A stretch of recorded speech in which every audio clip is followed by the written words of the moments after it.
This is Trend Following Radio, where great thinking comes alive. Nobel Prize winners, legendary traders, best-selling authors, and the pros that know what drive us irrational human beings. I am your host, Michael Covel. Not filtered, raw, honest. That's my passion.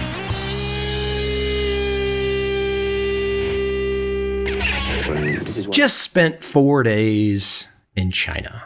4 days in Beijing. 4 days at a conference center on the outskirts of Beijing, I'd say 40 kilometers from the city center.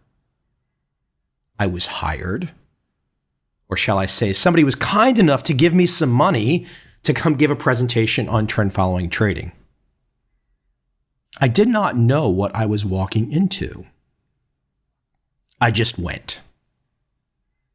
I did not even know the name of the group or the hotel until, frankly, about 24 to 48 hours before the event, and was still not familiar with them or the conference center location or anything. I just got on a plane, got on Singapore Airlines, and went to Beijing. A very nice young lady and a very nice young man met me at the airport. We got into a car. It was off to this conference center. It's not that long of a flight, 5 to 6 hours. Felt pretty good when I got there, but I looked a little rough, had not shaved in a couple days, just wearing a t-shirt and jeans. Here comes the unexpected. Pulling up to the front of this conference center, I'm getting out of the car, wham, TV cameras, pictures. I'm like, oh my gosh, am I really being filmed getting out of the car? I'm just a guy that's written a few trading books, happens to have a podcast, and now I'm starting to get an inkling, a feeling of what it feels like to be one of the Beatles 1964. So it's all of a sudden a photo op. They're handing me gifts. I had made sure to relearn how to say thank you in Chinese on the drive over from the airport. So literally, I walk in the front door. There's a camera on me. They're filming me. I look like death. And the head guy, the head boss of this entire event, hands me a package of all these really cool gifts. And he did not speak English, but I was able to say thank you in Chinese. He was even more excited by that. Of course, I've just learned this really relearned it in the last 15 or 20 minutes. So I guess that was a smart move on my part. But what a great opening intro. And all of a sudden, it's just people looking to take pictures, get autographs. I mean, come on, seriously. I know my place in this world. I'm just one guy who happens to have done a few things. There's lots of people like me. There's lots of people with far more success, far more notoriety. But I have to tell you, the couple times now that I have gone to Beijing, China to present at investment conferences, the welcoming ceremonies, the arrival ceremonies, the people to meet you, it's like no other. It is like no other. They are so welcoming, so excited. And you just instantly get this adrenaline rush of like, wow, this is just awesome. After this initial ceremony, go to my room. 5 people take me to my room. And on the 12th floor, you look down and it was an open air atrium. Now, I really have no sense for how big this event is. There's a handful of people right where I come in. When I get to my room and I look down, it's this open air atrium area. So I look down from 12 floors and I see tables everywhere. It's the size of an American football field. This is the breakfast area. And I think to myself, how many people am I going to be speaking to? I mean, you instantly start to crunch some math in your head and you're like, okay, this is easily going to be over 1,000 people. And I've not even seen the room where I'm going to present. I'm just looking down and I'm seeing the area where everyone eats breakfast. So the next day, I was there about a day and a half early. The next day, I go and I see the event room where I will present. Massive. I've put some pictures online, but just massive.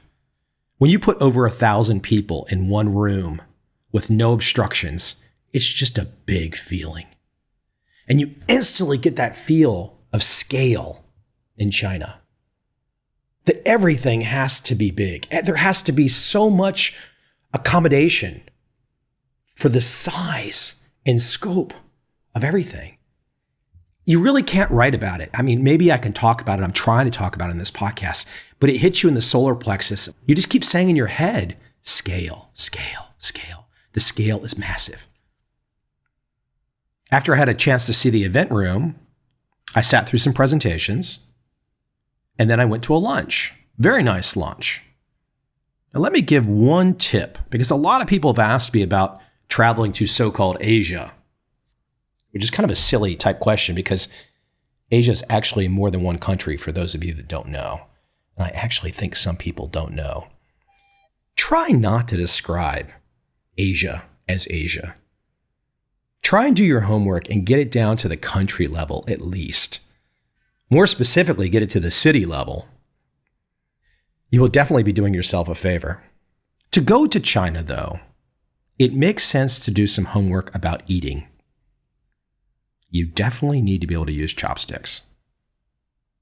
Especially if you go to a nice lunch and the table is rotating permanently. It just rotates in slow motion, a big circular table rotating. And you're going to be seeing foods and textures covered in sauces that you've probably never seen before. And you got to be able to grab those pieces of food with chopsticks while it's moving. You definitely want to practice that because it's a test.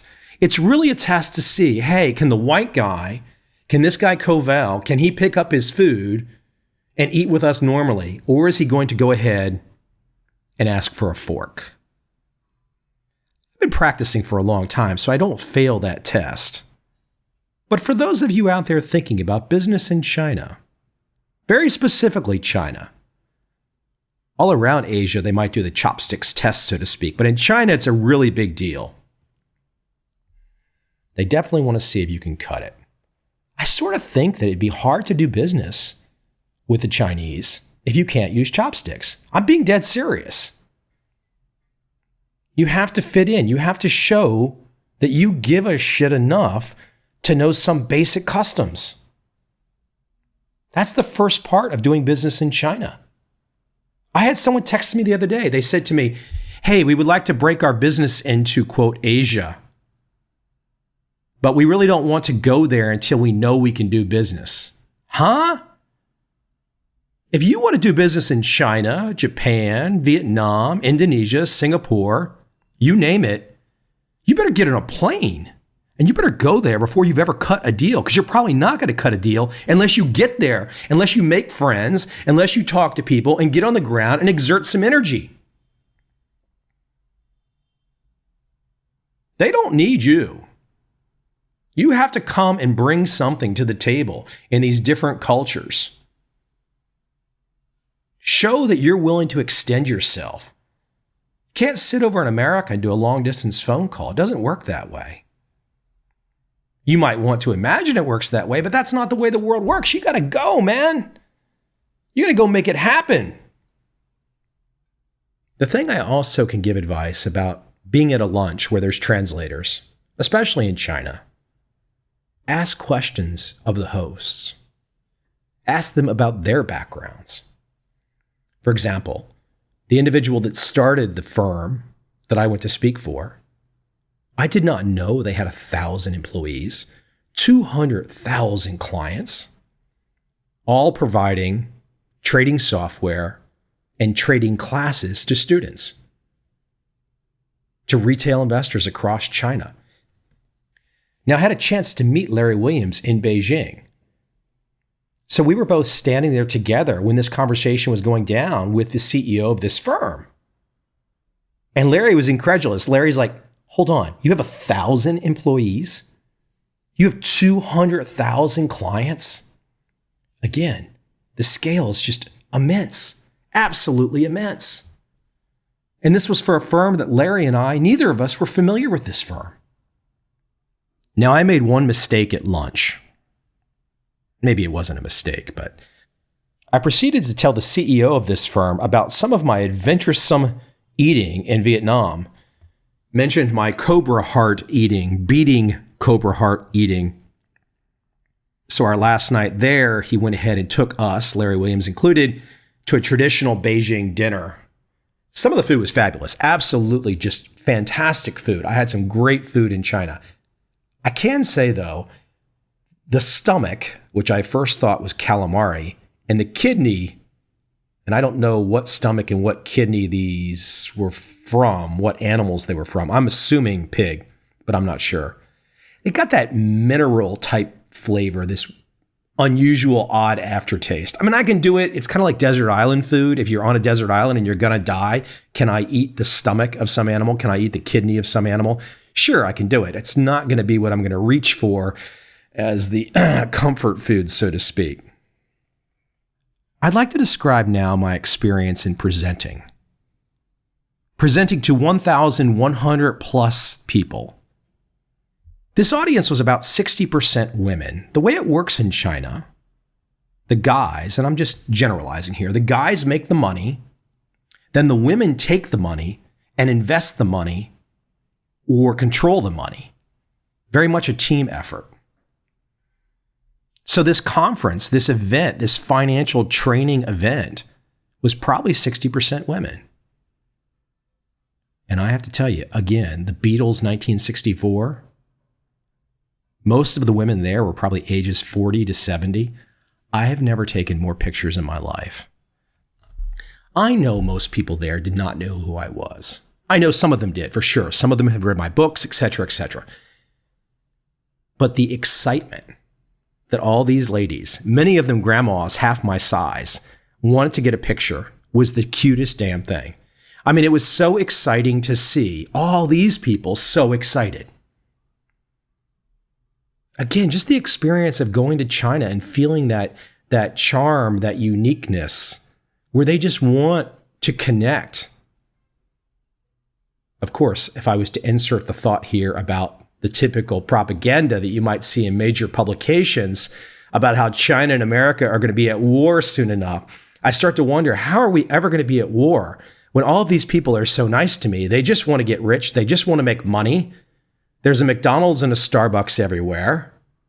What's the war going to be about? Are we going to fight over cheeseburgers? Are we going to fight over lattes? I'm not saying it's impossible that there would ever be a conflict in the future. But I think the chance for this type of conflict that you see in the major publications is slim. Because it is just a very welcoming country. It's my second time to mainland China now. I've been to Hong Kong many times, but I mean, I had little old ladies pushing and shoving to get into a camera shot with me. I'm just a guy. I'm a regular guy. I've written some trading books.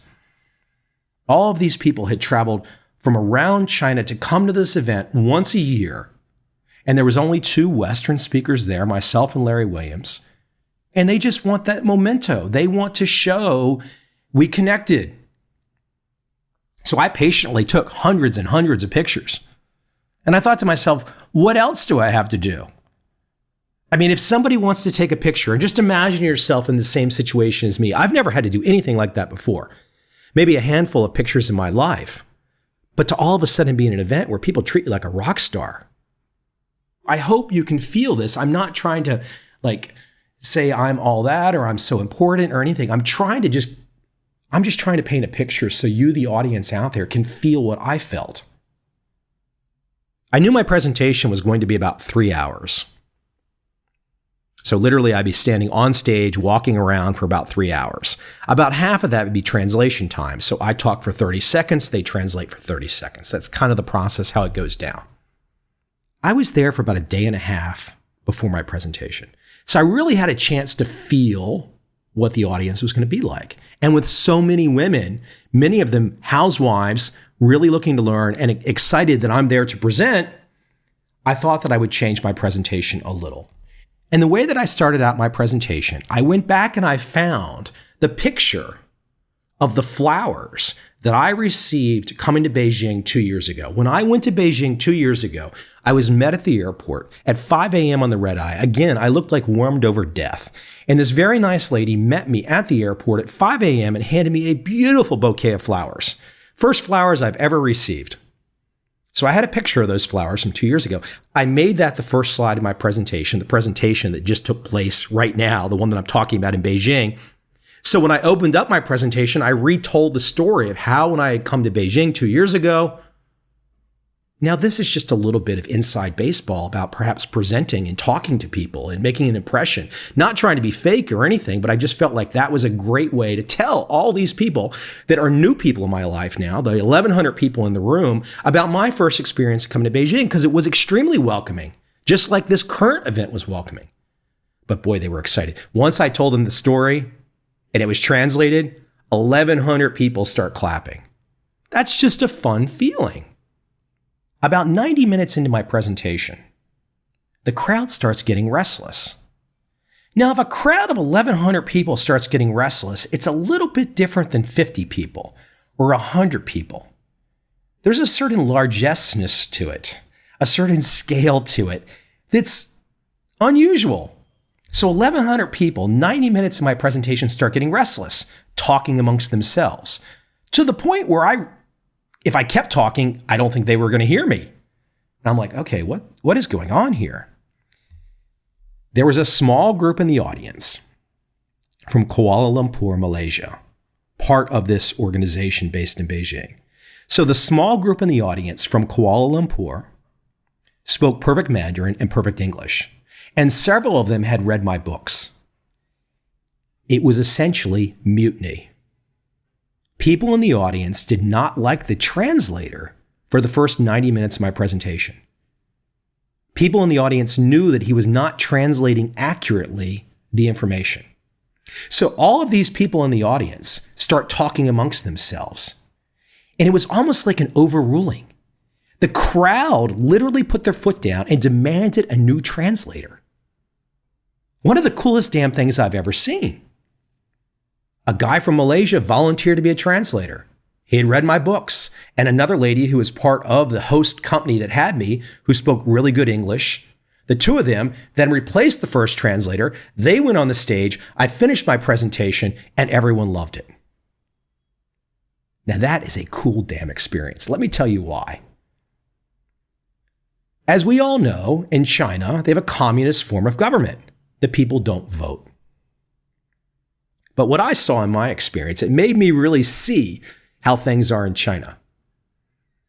That crowd seemed to have a symbiotic connection with each other. And when the crowd didn't like what they were seeing, they revolted. And they knew they had the size. I've never seen anything like this before. The crowd knew they had the size to demand change. Now, I can't exactly make that connection to their government. But it sure makes you think that if the people of China did not like what their government was delivering, that they know they have the size to make a change. And for those of you out there that have not been to China and have this thought in your head of the negative images, and there are negative images. There's negative images with any country. But if you've not been to China yet and you've not seen that infrastructure, if you've not seen the road system, the buildings, the high-speed trains, things that don't exist in my country, there is absolutely no excuse for not having a high-speed train network across America. No excuse. It was just damn cool to see the group acting as one, demand change. One footnote to my China experience, and this is especially useful for Americans. Recently, there's been a new reciprocal relationship between China and America. And I'm not a travel guide, and I'm not promoting anything. But I recently received a 10-year visa to go to China. It makes it so easy as an American to go. And there are multiple cities that you can fly nonstop to Beijing. Find the time to get to China. Find the time to get to some other Asian countries. And if you make it over, I'll grab lunch with you. But you have to get on that long haul flight. You have to make the effort. You have to say, not unlike the guy that wrote me that wants to do business in China and doesn't want to travel to China, doesn't want to travel to Japan, doesn't want to travel to Singapore before he has the business deal cut. Don't be like that. Get on a plane and go first. That's what you want to do. You will forever thank me. Sure, this has not been an episode to talk about trading as much, but I have to tell you, that audience of women, 60% women, guess what we were talking about? We were talking about the nitty-gritty specifics of trend following. That's what they wanted to learn. They wanted to know the entry, the exit. They wanted to know the percent risk. They wanted to know the ATR. They wanted to dig in to the details. Tell me somewhere else in the world where you could go to an investment conference that's 60% women. So yeah, they were all excited to see me, to see Larry Williams. They wanted to take pictures and they wanted to get autographs and all that kind of stuff. Don't let that fool you. These people wanted to learn. They will learn. And I guarantee you, with the zeal and the interest that I saw, they are going to be dangerous competitors in the future.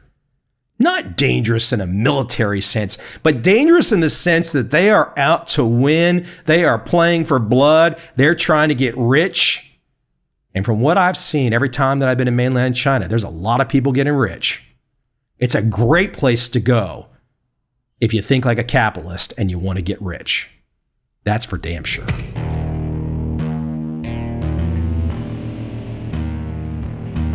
I see a time when those awake will understand how to make money in up, down, and surprise markets.